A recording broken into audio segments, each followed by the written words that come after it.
आपने अपने social media platform पे तिरंगे झंडे की डीपी जरूर लगा दी होगी, चाहे वो आपका व्हाट्सएप हो या फिर फेसबुक, चाहे इंस्टाग्राम, जो काफी अच्छी बात है, जो दर्शाती है आपका अपने देश से प्रेम कि आप कितने बड़े देशभक्त हैं। किसी भी देश का राष्ट्रीय ध्वज उसका चेहरा होता है, या यूं कहें एक तरह का आइकॉनिक सिंबल।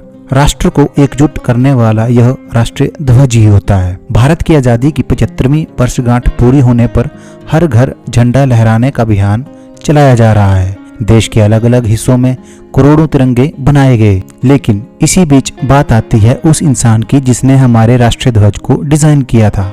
जी हाँ, मैं बात कर रहा हूँ राष्ट्रीय ध्वज को डिजाइन देने वाले पिंगली वेंकैया की। अगर आपने इनके बारे में स्टडी करा है तो काफी अच्छी बात है। अगर नहीं पढ़ा है तो मैं आपकी जानकारी के लिए बता दूं कि पिंगली वेंकैया ही वो इंसान हैं जिन्होंने हमारे राष्ट्रीय ध्वज को पहचान दी है, यानी कि राष्ट्रीय ध्वज का डिजाइन तैयार किया था।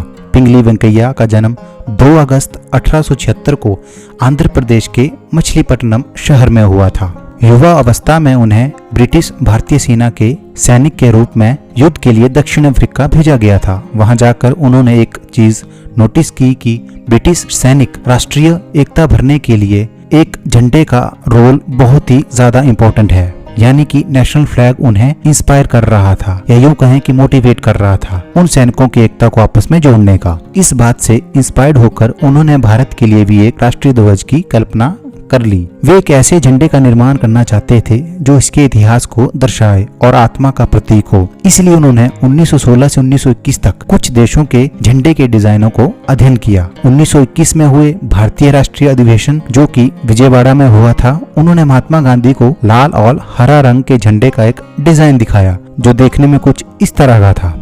इसमें उन्होंने चरखे को भी जोड़ा, क्योंकि महात्मा गांधी चरखे को ब्रिटिश हुकूमत के खिलाफ क्रांति का प्रतीक मानते थे। 10 वर्षों बाद राष्ट्रीय ध्वज में कुछ चेंजेस करने के बाद तिरंगे को राष्ट्रीय ध्वज के तौर पर अपनाने का प्रस्ताव पास किया गया था। अब इस झंडे में लाल रंग की जगह केसरिया रंग को जोड़ा गया। केसरिया रंग हिम्मत, त्याग और बलिदान का प्रतीक था। इसके साथ ही सफेद वाली पट्टी पर चरखे का उसका पहला रूप देखा गया, जो कुछ देखने में इस तरह था। जुलाई 1947 में संविधान सभा में इनके डिजाइन किए गए इसी तिरंगे को राष्ट्रीय ध्वज के रूप में अपनाया गया था, लेकिन कुछ समय बाद इसके बदलाव किए गए और चरखे की जगह अशोक चक्र को ऐड कर दिया गया। यह नीले रंग का चक्र था जिसे धर्म चक्र भी कहते हैं। बात करें पिंगली वेंकैया की तो वह एक स्वतंत्रता सेनानी भी थे। उन्होंने महात्मा गांधी के साथ 50 वर्षों तक देश की आजादी के लिए लड़ाई लड़ी। लोग उन्हें डायमंड वेंकैया के नाम से भी जानते थे, क्योंकि वे डायमंड माइनिंग के एक्सपर्ट थे। साथ में उन्होंने कॉटन की अलग अलग किस्म पर रिसर्च भी की थी, जिसकी वजह से उन्हें पट्टी वेंकैया के नाम से भी जाना जाता था। उन्हें कई भाषाओं का ज्ञान था। हिंदी के साथ साथ अंग्रेजी, उर्दू और जापानी भाषा भी उन्हें आती थी। पिंगली वेंकैया ने जियोलॉजी में डॉक्टरेट किया था। उन्होंने अपने गृहनगर यानी कि मछलीपट्टनम में एक शैक्षिक संस्थान की शुरुआत भी की थी। 1963 में विजयवाड़ा में उनका निधन हुआ था। 2009 में भारतीय डाक टिकट में उनके नाम पर एक डाक टिकट जारी किया गया था। 2014 में ऑल इंडिया रेडियो विजयवाड़ा का नाम भी उनके नाम पर रखा गया था। यह जानकारी आपको कैसी लगी कमेंट बॉक्स में जरूर बताएं। तब तक के लिए जय हिंद, जय भारत।